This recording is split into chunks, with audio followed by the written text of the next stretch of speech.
You're ugly. You're disgusting. I'm going to you. Give me $200. Yeah. Hi, I'm happy to see you here. I hope you're having a wonderful day or night and you get to spend it with me. Today we're talking about a woman who made a bunch of dumb decisions that changed her life for the worst, despite everyone warning her about it. But before that, how about you subscribe to the channel? We talk about catfishes, romance scammers, and we read some Reddit stories. Rena is a woman who was married to her husband for 14 years. The couple was having problems, mainly communication ones. Rena talks about how her husband is a great provider, but emotionally he's not there. That loneliness pushed her into talking to men online. One in particular. His name is Mathew. He's a contractor and was born in Switzerland but currently resides in San Diego. Mathew sent Rena a direct message and that's how all started. It was a friendly exchange of pleasantries online, but Mathew kept escalating that. Rena would tell her husband how Mathew was just a lonely guy, a widower who was feeling alone. He told Rena he was in Turkey and would love to go to San Diego and see his daughter again, but he couldn't. Rena quickly found out the conversations she was having with Mathew were filled with emotions, unlike what she had with her husband. So Rena started to have feelings for the guy. His smile is just a radiation. And when we talk on the phone, we just talk and laugh. And I love his laugh. Now, Rena made an honest mistake here. She talked to Mathew about her issues in the marriage. And this conversation wasn't like months after they started talking. This was just about a few days of meeting. I can understand the need to talk to someone about your troubles, but this ultimately opened the door to danger. I give the guy credit. He's a great communicator and gave me that attention. And that's what made me start falling for him. I don't think he was a good listener. I think he let her talk, and then he would say something generic. He told her what she wanted to hear. Every day, Mathew will ask Rena about her marriage and how things were going. She will see this as a caring act of friendship, but this was a scammer making sure when was the right time to attack. And Mathew didn't have to wait that long. Rena fell for the guy while still married to her husband. But that will change quickly. Rena's husband filed for divorce. It's unclear what happened between the two of them. Maybe they had an awful communication problem that couldn't be resolved, or maybe he knew his wife was having an emotional affair behind his back. Who knows? But now Rena and Mathew could expand their relationship. They will talk on the phone, and one time they actually video chatted. Mathew also left some voicemails. I just want to remind you that I love you so much and I miss you. And please don't stop, okay? I love you. What the hell is even that? That sounds like a 20-year-old. What do you think?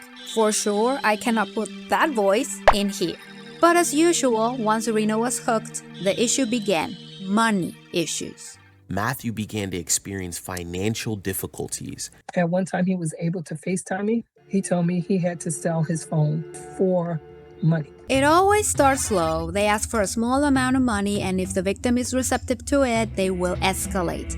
And that's what happened in this case. First, it was his phone, then he was locked out of his bank. Mathew told Rena he had to sell all his belongings to make it through the day, but it just wasn't enough. He needed help. He was stuck in Turkey, and all he wanted was to see his daughter again. The first one was because he needed to finish the job so he can get home to his daughter. When I was like, I don't have that kind of money, I need to get to my daughter.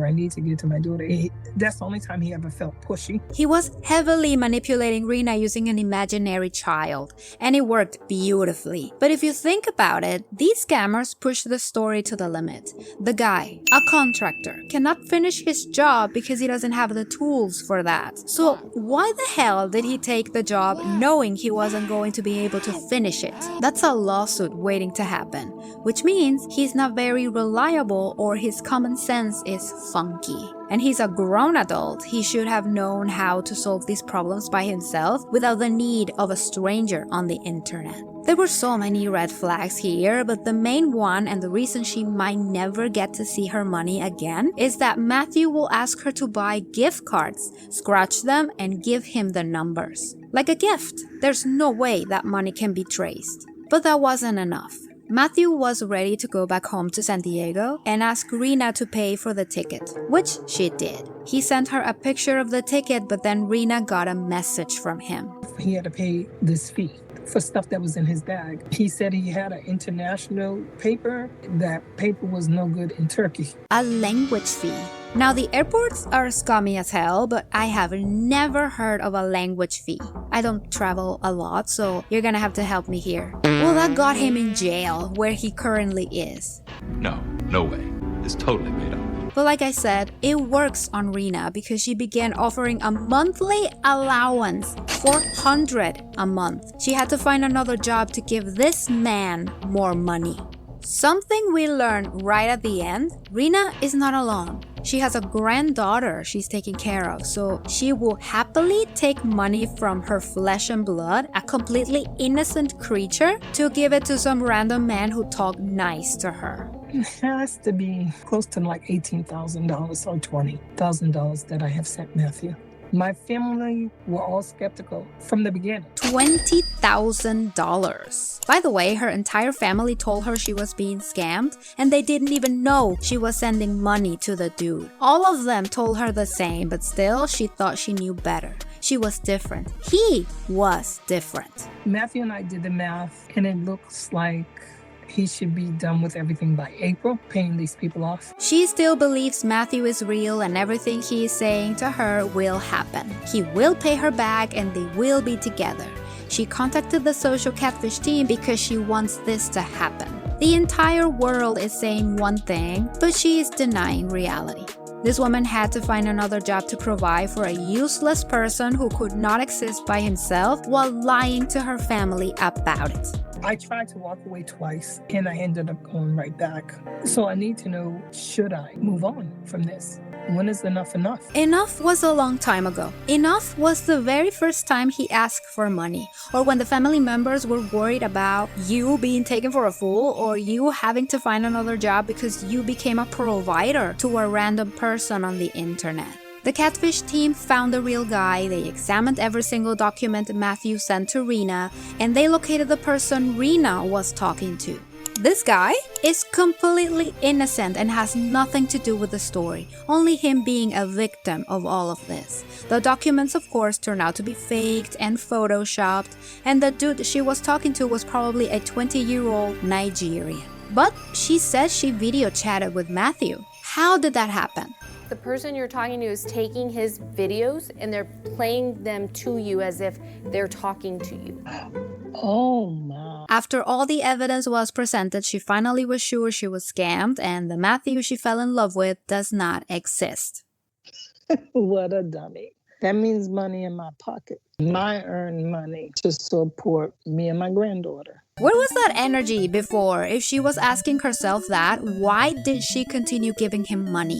The interesting thing here is she started talking to this guy because her marriage was having a really bad time and she felt alone. But did something change with Mathew in her life? What's the difference between talking to him and talking to ChatGPT?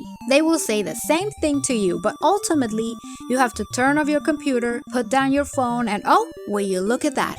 You are still alone. And that loneliness comes from within. Putting a random person you just met before a family that cares for you is a huge red flag on you. I'm glad she blocked the guy who, by the way, kept insisting he was in a Turkey prison and still needed Rena's help. What do you think about this?